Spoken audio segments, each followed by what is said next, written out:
بسم اللہ الرحمن الرحیم۔ السلام علیکم۔ آج ہمارے ناول کا نام ہے تیری بے رخی میری چاہت۔ اس کو قلم کیا ہے بیا احمد نے اور یہ ہماری پہلی قسط ہے۔ بھائی سنیں، ایمن اسے دیکھ کر اسے آوازیں دیتی اس کے پیچھے بھاگی تھی۔ ایمن تمہیں کب تمیز آئے گی؟ وہ ایک دم رکا تھا، پھر پلٹ کر ناگواری سے اس سے پوچھ رہا تھا۔ کچھ قدم دور بیٹھی وہ سانس روکے اسے دیکھے گئی۔ آس پاس سب کچھ ہوا میں تحلیل ہوا تھا، جیسے وہ کبھی اس کی پیشانی پر پڑے بالوں کو دیکھتی، کبھی اس کے ہلتے ہونٹوں کو۔ بھائی میری کلاس نہیں ہوئی، ڈرائیور کو آنے میں ہاف آور لگے گا، مجھے چھوڑ دینا پلیز۔ بھائی، وہ منت سے بولی تھی۔ سوری، مجھے کہیں پہنچنا ہے، تم ارشد کو فون کر دو، وہ آ جائے گا، وہ اپنے مخصوص لہجے میں بولا جو کبھی کبھی مغرور معلوم ہوتا تھا۔ وہ ایک ہاتھ گال پر رکھے اسے دیکھنے میں مصروف تھی۔ بھائی تب تک میں کیا کروں گی؟ وہ صدمے سے چیخی تھی۔ جب تک تم لائبریری میں بیٹھ جاؤ، وہ آرام سے کہتا ایک دم پلٹا تھا۔ اکلوتی بہن ہوں آپ کی، اوپر سے آپ کو مجھ سے زیادہ اپنی جاب عزیز ہے۔ وہ اب سچ میں آنکھوں میں آنسو بھر لائی تھی۔ ایمی، بہت تنگ کرتی ہو تم مجھے، میں رکوں گا نہیں، کم فاسٹ۔ وہ گھڑی پر ایک نگاہ ڈال کر آنکھوں پر سن گلاسز لگاتا پلٹا تھا۔ چلو نا، تم یہاں کیا بیٹھی ہوئی ہو؟ وہ ہمیں چھوڑ کر چلے جائیں گے۔ ایمن نے اس کے بازو کو جھنجھوڑا تھا۔ وہ جو اب تک اس کے سحر میں کھوئی ہوئی تھی ایک دم ہوش میں آئی تھی۔ اپنا بیگ اٹھاتی وہ اس کے پیچھے لپکی تھی۔ وہ گاڑی کا پچھلا دروازہ کھول کر بیٹھی ہی تھی جب نظریں بلا ارادہ فرنٹ ڈور سے اس کی ناگوار نظروں سے ٹکرائی تھی۔ داؤد یوسف نے سرعت سے نظریں پھیری تھیں۔ ابیر عادل کے دل نے ہمیشہ کی طرح اسے ذلیل کروایا تھا۔ بھائی پہلے ابیر کو اتاریں گے، ایمن بھائی کے موڈ کی پرواہ کیے بغیر سیڈیز چیک کرتی بولی تھی۔ ابیر کا دل کیا اس کے بولنے سے پہلے ہی گاڑی سے کود جائے۔ ایمن تمہیں کیا لگتا ہے میں اپنی جاب چھوڑ کر ایسے لوگوں کو بٹھا بٹھا کر ڈراپ کرتا پھروں گا؟ ایک نظر وہ اپنی سائیڈ والی کھڑکی سے دیکھتا نخوت سے بولا تھا۔ اس کا چہرہ سخت سرخ ہوا تھا۔ اس کے لہجے سے خائف ہوتی ایمن چپ ہوئی تھی۔ اس نے گاڑی اپنے گھر کے گیٹ کے سامنے روکی تھی۔ آئندہ اپنی یہ مد خلق ارشد کے ساتھ پوری کرنا۔ جلدی اترو، اب میں لیٹ ہو رہا ہوں، وہ شدید ناگواری سے بولا تھا۔ اس کی بات مکمل ہونے سے پہلے ہی وہ گاڑی کا دروازہ کھول چکی تھی۔ بھائی you know what, at times you get to road. آپ کو پتہ ہے بھائی کیا، آپ کبھی کبھی بہت اکڑے اکڑے ہو جاتے ہیں، ایمن روحان سے انداز میں کہتی گاڑی سے اتری تھی۔ وہ پرواہ کیے بغیر گاڑی آگے بڑھا گیا تھا۔ I am really very sorry Amy, I don't know بھائی کو کیا ہو جاتا ہے کبھی کبھی، وہ شرمندگی سے کہتی روڈ پر ہی اسے اپنے بازو کے حصار میں لے گئی تھی۔ اٹس اوکے ایمی، وہ خود پر قابو پاتی بڑی بمشکل مسکراتی ہوئی اس کا گال تھپتھپا گئی تھی۔ جب اپنا دل ہی ذلیل کروانے پر تلا ہو تو کسی سے کیا شکایت۔ اس نے آنسوؤں کا نمکین گولا اپنے حلق میں اتارا تھا۔ یوسف اعظم اور عادل اعظم دو بھائی اور ایک بہن ثریا اعظم تھیں۔ یوسف اعظم کی بیوی نعیمہ یوسف اچھے مزاج کی عورت تھی۔ عادل اعظم کی خدمت میں ان کی سادہ مزاج تایا ذات اسما تھی۔ ثریا کی شادی اپنے ہی خاندان میں حسن فیصل سے ہوئی تھی۔ یوسف اعظم کے دو بچے تھے، 29 سالہ داؤد یوسف جو کہ سی ایس ایس کے بعد ایس پی کے عہدے پر فائز ہوا تھا، اس کے بعد اس سے 7 سال چھوٹی ایمن یوسف جو یونیورسٹی سے انگلش میں ماسٹر کر رہی تھی۔ عادل یوسف کے 3 بچے تھے، 30 سالہ زید عادل جس کی شادی اپنے ماموزاد لائبہ سے ہونے والی تھی، اس سے 2 سال چھوٹی تانیہ عادل بھی 3 سال پہلے اپنے پھپھو کے بیٹے رضا حسن سے بیاہی جا چکی تھی، اور سب سے چھوٹی ابیر عادل جو ایمن کے ساتھ انگلش میں ماسٹر کر رہی تھی۔ ثریا حسن کا ایک ہی بیٹا تھا، رضا حسن، جو 34 سال کا تھا اور ایک اچھے ادارے میں نوکری کرتا تھا جو کہ تانیہ کا شوہر تھا۔ ابیر عادل کے دل نے کم عمری میں ہی اس پر ستم ڈھایا تھا کہ وہ مغرور سے داؤد یوسف کو دل دے بیٹھی تھی، جس کا قد 6 فٹ، فولادی جسم، آنکھوں میں ہم وقت چھائی غرور کی چمک، سب کچھ شاید اس کے پیشے سے منسلک ہونے کے ہی باعث تھا۔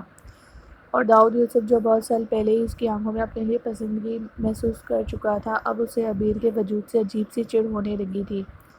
حالانکہ ابیر عادل کا وجود نظر انداز کرنے والا تو ہرگز نہیں تھا۔ سنہری رنگت جس میں گلابیاں کھلی ہوئی تھیں، وہ نرم و نازک سی گڑیا لگتی تھی۔ آج بھی وہ یونیورسٹی اپنے دوست سے ملنے آیا تھا جو یہاں پروفیسر تھا۔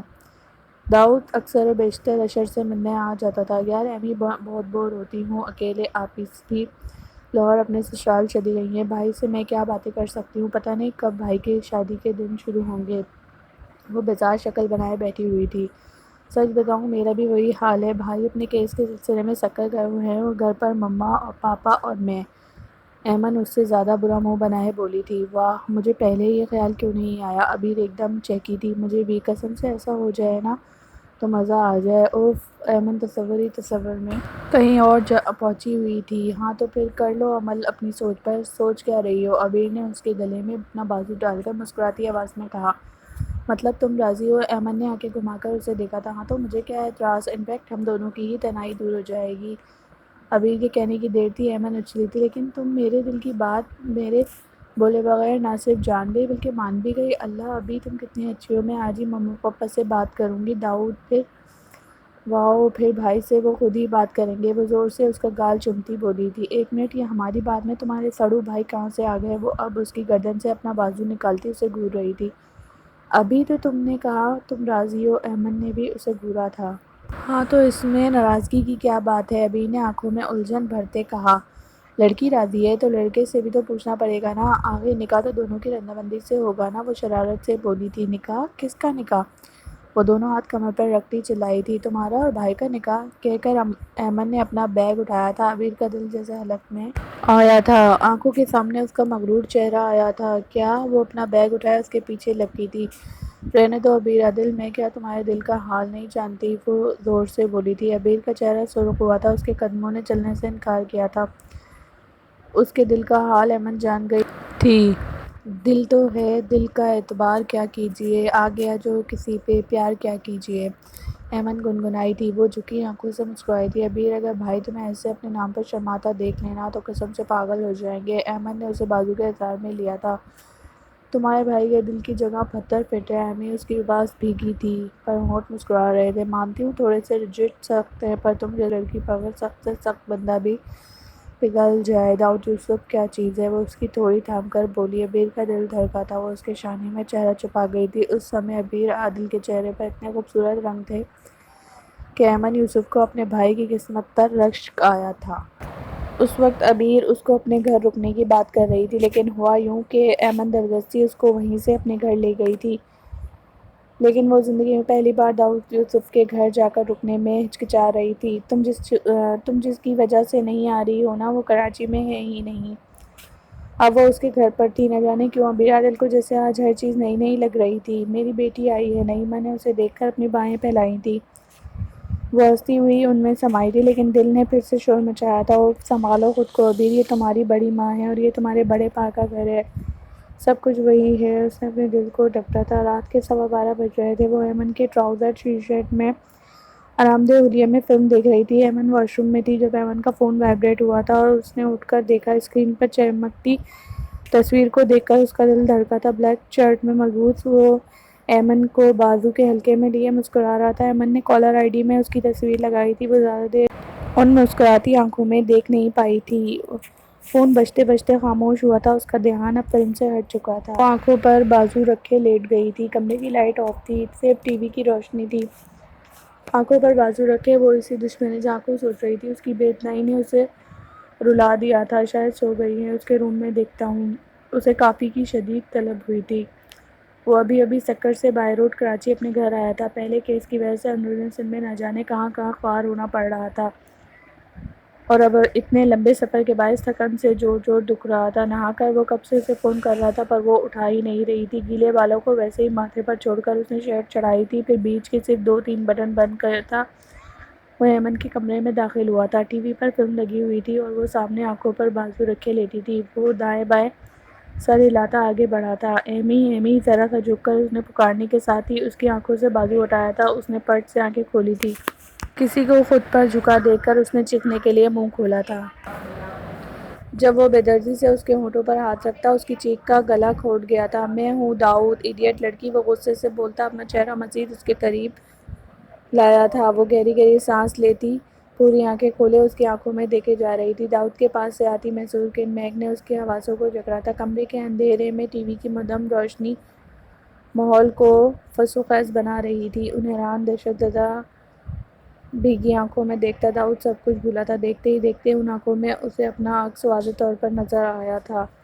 اچانک اس کے بالوں سے ٹپکتا پانی عبیر کے چہرے پر گرا۔ وہ جیسے ہوش میں آئی تھی۔ اس نے نظریں جھکائیں تو نگاہیں داؤد کے کشادہ سینے سے ٹکرائی تھیں۔